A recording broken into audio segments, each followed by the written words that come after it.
Comment chanter avec émotion pour toucher son public sans surjouer? Bonjour à tous et à toutes, je suis ravie de vous retrouver pour cette nouvelle vidéo. Bienvenue à toi si tu es nouveau sur ma chaîne, tu vas retrouver ici une quantité de vidéos sur la voix, le développement personnel, des exercices, des échauffements, bref, un joyeux contenu que je suis certaine que tu vas adorer. Donc évidemment, abonne-toi, actionne la cloche et rejoins la communauté. Aujourd'hui, un thème fondamental que vous m'avez posé dans les commentaires. En effet, je vous ai fait un post il y a quelques temps pour connaître exactement les sujets dont vous aviez besoin, les thématiques que vous aimeriez que j'aborde. Et nous y voilà avec comment mettre de l'émotion sans que ça paraisse surjoué dans une chanson. Donc on va aller regarder exactement quelles sont les petites techniques, les petites choses surtout à faire attention. Parce que surjouer, ça va très vite. Et au-delà de surjouer, j'aimerais bien qu'on aborde une petite chose supplémentaire. On va en parler, restez bien avec moi jusqu'à la fin. Si vous ne me connaissez pas encore, je me présente très rapidement. Je m'appelle Elena Hurstel et je suis votre coach vocal depuis 2013 pour faire de votre voix votre allié numéro 1. Rejoignez-moi également sur Facebook et sur Instagram. Dans la description, je vous ai réservé une vidéo de masterclass inédite. N'hésitez pas à aller la regarder, il y a des pépites à l'intérieur. Allez, c'est parti, on rentre dans le vif du sujet. Allez me chercher de quoi noter, un papier, un stylo, parce que croyez-moi, vous allez en avoir besoin. Comment chanter avec de l'émotion sans surjouer? Ça, c'est une grande question et c'est, j'ai envie de dire, le problème de beaucoup de chanteurs. Dans la plupart des cas, on a soit des personnes qui n'interprètent pas du tout, qui sont un petit peu dans la technicité, dans la performance, etc. Ou alors des personnes qui démarrent le chant et qui n'ont pas encore cette notion d'interpréter, etc. Ou alors on a le côté hyper expressif, très comédia dell'arte, voilà, très comédie grecque dramatique, mais du coup ça nous paraît un peu trop. Et c'est souvent le cas quand j'ai des coachés, peu importe le sujet, le curseur n'est jamais au milieu. Et c'est vraiment de ça aujourd'hui qu'on va parler dans cette vidéo, parce que j'ai vraiment envie que vous puissiez avoir les outils pour mettre ce curseur au milieu. C'est pas rien du tout, c'est pas surjoué, c'est un juste milieu. Et pour trouver ce juste milieu, on va regarder des éléments puissants aujourd'hui. La première chose très importante, vous devez être authentique.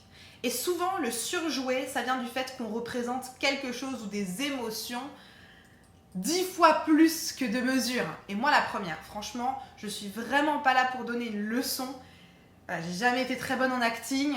Voilà, j'ai déjà fait des clips avec un acting minable, mais surjoué à toc. C'est juste risible et ridicule. Donc je sais très bien ce que c'est. Encore une fois, je suis pas du tout là dans le jugement parce que tout ce dont je vous parle sur cette chaîne, je suis passée par là bien avant vous.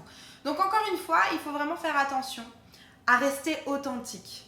Alors que ce soit authentique avec vous-même dans votre chanson, que ce soit authentique avec les émotions que vous voulez donner, mais également aussi authentique avec le personnage si c'est le cas que vous êtes en train d'interpréter.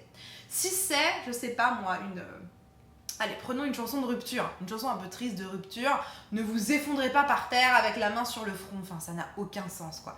D'accord? Faites attention à ne pas trop grossir le trait pour pouvoir, comment dire, faire vivre de l'émotion en fait. C'est pas du tout comme ça que ça se passe, ça part de votre authenticité. Ça veut donc dire que pour créer de l'émotion et pour chanter avec l'émotion, il faut que vous soyez authentique vous-même avec vos propres émotions.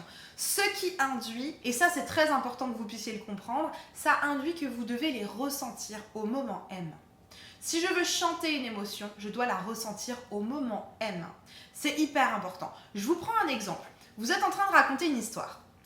Je sais pas moi, il vous est arrivé un truc un peu extraordinaire. Par exemple, pour ma part, en 2011, j'ai survécu à un tremblement de terre qui était en Nouvelle-Zélande. Si moi je vous raconte l'histoire, ça a été terrible. Ça a été terrible, j'entends encore les cris, je vois encore les bâtiments qui se brisent. On voyait les gens arriver, ils étaient terrorisés. Nous, on avait peur, on ne savait pas ce qui allait arriver. On avait les maisons qui étaient complètement détruites, on n'avait plus nos affaires. Vous voyez ce que je veux dire? Là, vous ressentez mon émotion.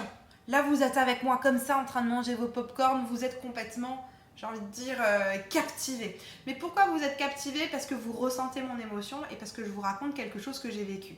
Je vous fais une version 2. On va imaginer que je raconte l'histoire de quelqu'un qui a survécu, par exemple, à un crash. Encore une fois, je prends des trucs un peu extrêmes pour que ça vous parle. Alors oui, alors moi j'ai une amie, et ben en fait, il y a quelques mois, elle a pris l'avion, et ben cette amie, il y a quelques mois qui a pris l'avion, elle a survécu à un crash aérien. C'est dingue, non? Alors, oui, c'est dingue, oui, c'est intéressant, mais comme je n'ai pas vécu les émotions, je ne peux pas m'y connecter au moment M. Et donc forcément, vous n'allez pas les ressentir. Donc, c'est pour ça que je parle d'authenticité. Vous devez être authentique dans vos émotions, vous remettre dans les bottes de cette émotion-là pour pouvoir la transcrire, pour pouvoir nous la donner. C'est très important. Donc évidemment, la deuxième étape, après être authentique, pour que vous puissiez mettre de l'émotion dans une chanson, il va falloir les sélectionner, ces émotions. Donc vous allez prendre votre chanson, vous allez vous donner par exemple pour l'exercice du jour 3 émotions différentes. Donc vous allez vous prendre des feutres par exemple. Un feutre bleu, un feutre rouge, un feutre orange par exemple. Et vous allez souligner les phrases en fonction de l'émotion. Ça peut être la joie, ça peut être la colère, ça peut être la tristesse. Voilà, prenons ces 3 choses-là. Et donc vous allez souligner dans votre texte la phrase que vous voulez joyeuse, la phrase que vous voulez en tristesse et la phrase que vous voulez en colère. Et ensuite, à côté dans une légende, vous allez simplement vous mettre un événement qui vous a mis en colère, un événement qui vous donne de la joie et un événement qui vous attriste. Et donc du coup, ce qui va se passer, c'est qu'au moment où vous allez vouloir chanter votre phrase, remettez-vous, j'aime bien appeler ça dans les bonnes bottes. Dans les bottes de la colère, dans les bottes de la joie et dans les bottes de la tristesse. C'est comme ça, en vous-même ressentant les émotions, que vous allez pouvoir les transmettre. Ça paraît tomber sous le sens, mais vous ne pouvez pas donner quelque chose que vous n'avez pas. Il y a une chose très importante par rapport aux émotions que vous devez comprendre. Attention si c'est des émotions négatives, et même parfois attention aux émotions positives. Il va falloir créer un personnage. Ce personnage, il va faire tampon. Il va être un bouclier pour éviter que en fait vous ressentiez vous-même et vous vous remettiez, j'ai envie de dire, dans un bad mood. Imaginons, vous êtes un grand chanteur, ou même pas, ou vous avez des dates tous les soirs, vous êtes quand même un grand chanteur ou une grande chanteuse, vous avez des spectacles tous les soirs. Et tous les soirs, vous devez chanter un truc horrible. Par exemple, Lara Fabian avec son « Je suis malade ». Bon, si vous devez chanter ça tous les soirs et que tous les soirs vous vous mettez en transe, ou que tous les soirs vous ressentez tellement cette émotion que du coup vous êtes hyper mal, c'est dangereux. Moi, mon ambition, c'est toujours de vous protéger, vous, en tant que chanteur, autant dans votre technicité vocale que dans votre interprétation. Donc, c'est important de mettre un personnage. Un personnage, ça peut très bien être vous avec une casquette de chanteur. Je m'explique. Elena de la vie de tous les jours n'est pas Elena chanteuse. D'accord ? Donc par exemple, si vous n'avez pas envie de créer un personnage ou voilà, de créer une interprétation, une histoire autour de votre chanson, vous pouvez vous créer votre personnage, par exemple pour moi, de Elena chanteuse. Et donc en fait, ce qui va se passer, j'aime beaucoup utiliser l'image du film Vice Versa de Disney, c'est que Elena de la vie de tous les jours va donner les émotions à Elena chanteuse. Je ne sais pas si vous avez vu dans ce film Vice Versa, mais il y a des espèces de bulles où elle donne une émotion. Il y a la joie, hop, avec un souvenir. Elle donne des souvenirs. Et j'ai vraiment besoin de ça, en fait. Vous décidez en avance, joie, peur, colère, etc. Et au moment M, c'est comme si vous aviez une collaboration entre la personne que vous êtes et le rôle que vous avez sur le moment, chanteur, speaker, ça peut très bien marcher pour la voix parlée, etc. Et vous donnez les souvenirs, vous donnez les émotions au moment où vous en avez besoin. Ça va vraiment faire toute la différence. Ensuite, par rapport au fait de surjouer, il faut bien comprendre une chose. Tout vient de l'intérieur et pas de l'extérieur. Et ce qui se passe en fait souvent dans le surjouer, c'est qu'on va avoir trop de matérialisation extérieure. Je m'explique. On va avoir quelqu'un qui va avoir de grandes expressions au niveau du visage, de grands mouvements, une voix forte, etc. Ça dessert votre émotion. Vraiment, ça dessert votre émotion parce que ça grossit le trait, ça part dans le grotesque et on perd la finesse de l'authenticité. Donc attention, ça part de l'intérieur et ça part pas de l'extérieur. C'est pas en vous mettant dans une attitude corporelle de colère que vous allez transmettre l'émotion de la colère. Bien au contraire, ça va être très bizarre. Donc attention, c'est pas de l'extérieur vers l'intérieur, mais de l'intérieur vers l'extérieur. Et votre corps naturellement va réagir à l'authenticité que vous aurez à l'intérieur par rapport à votre émotion. Au-delà de surjouer, il y a aussi une chose à laquelle vous devez faire très attention, c'est le trop d'émotions. Et vraiment, je mets l'accent, j'ai envie de mettre l'accent là-dessus aujourd'hui dans cette vidéo. Attention, parce que le surjouer, oui d'accord, c'est grotesque, tout le monde va rigoler. Mais le trop d'émotions, c'est surtout une émotion négative, les personnes en face vont se retrouver un petit peu prises à la gorge et elles vont se sentir mal. Et on ne veut pas ça. Oui, on veut faire partager une émotion, mais avec un certain curseur, avec un certain dosage. Ne me mettez pas du 100%. Pourquoi? Le but d'une personne dans le public, le but de quelqu'un qui vous écoute, c'est de la faire voyager. Le but est de déclencher son écran sur lequel la personne va elle-même se faire un film, la personne va elle-même s'imaginer l'histoire de la chanson que vous êtes en train de faire. Si vous mettez le curseur trop fort en termes d'émotions, vous lui imposez en pleine figure toutes vos émotions et ça peut être dangereux pour elle aussi. Donc attention à ça, le curseur de l'émotion, on ne dépasse pas les 50%. Vraiment faites attention, soyez encore une fois dans la finesse, dans l'authenticité, ne soyez pas dans le fait d'imposer ou de grossir le trait parce que vraiment ça va vous desservir. N'hésitez pas à liker cette vidéo si elle vous plaît et si vous apprenez quelque chose. Il y a quelques temps, j'ai eu en coaching une personne qui voulait absolument travailler sur son interprétation. Et elle me disait, cette personne, Elena, j'ai vraiment du mal. En fait, quand je suis en concert et que j'essaye d'interpréter, les gens me regardent bizarrement ou ça déclenche du rire. Et du coup, comment je peux faire pour faire en sorte que mon interprétation et mes émotions soient bien dosées et que ça amène pas ce côté grotesque en fait. Et pourquoi on avait ce côté grotesque dans le cas de mon coaché? Parce que je lui ai évidemment demandé qu'il me fasse un exemple, parce que je peux pas juger sans exemple. Il m'a fait un exemple et évidemment, on avait un truc genre je suis malade.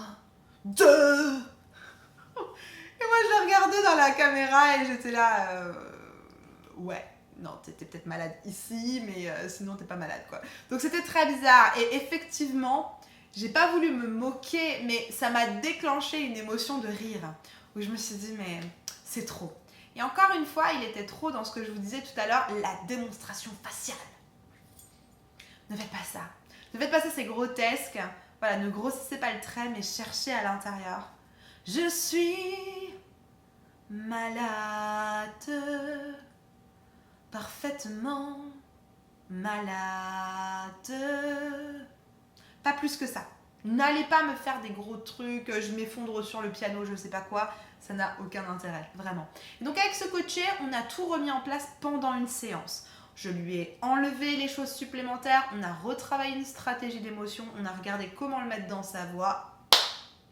Vous avez l'habitude que je vous le dise, au bout d'une séance, c'était absolument réglé, on a pu passer à autre chose. Donc vraiment, c'est possible d'aller rapidement dans ses objectifs, c'est possible d'avoir du résultat tout de suite. En tout cas, c'est la manière dont je travaille et c'est ce que je vous propose. Donc si vous avez envie qu'on fasse un coaching ensemble, comme avec mon coaché, pour que voilà, on résolve votre problématique rapidement, dans la description, il y a un petit lien vers un formulaire. Renseignez-moi exactement votre problématique. Avec mon équipe, on va en prendre connaissance, on va l'analyser et si votre profil fait partie des personnes que nous avons l'habitude d'accompagner, on vous proposera un bilan vocal. Un bilan vocal, c'est simplement un appel où on regarde avec vous quelle serait la meilleure formule d'accompagnement pour résoudre votre problématique de manière efficace et durable. La barre de commentaires est évidemment à votre disposition. Si vous avez des questions, des suggestions, des trucs et astuces peut-être à nous partager, je serai ravie de vous lire et de vous répondre. Une fois que vous avez travaillé sur l'émotion, ce qui va être important, c'est de travailler sur le timbre, sur la couleur de la voix. Ça tombe bien, j'en ai fait une vidéo, je vous la mets juste ici, c'est la vidéo sur les sound colors. N'hésitez pas à aller voir cette vidéo parce que vraiment, ça va être la suite du travail. Une fois que vous avez compris comment interpréter, il va falloir mettre du relief dans votre interprétation et cette vidéo va vraiment vous aider à le faire. Donc en attendant de vous retrouver tout de suite dans cette vidéo, je vous souhaite une bonne journée, une bonne soirée. N'oubliez pas, likez, abonnez-vous, partagez cette vidéo. Et n'oubliez pas, tout est possible. Je vous assure, tout est possible. Croyez en vous, investissez en vous, c'est maintenant ou jamais. Allez, on se retrouve dans cette vidéo. À tout de suite.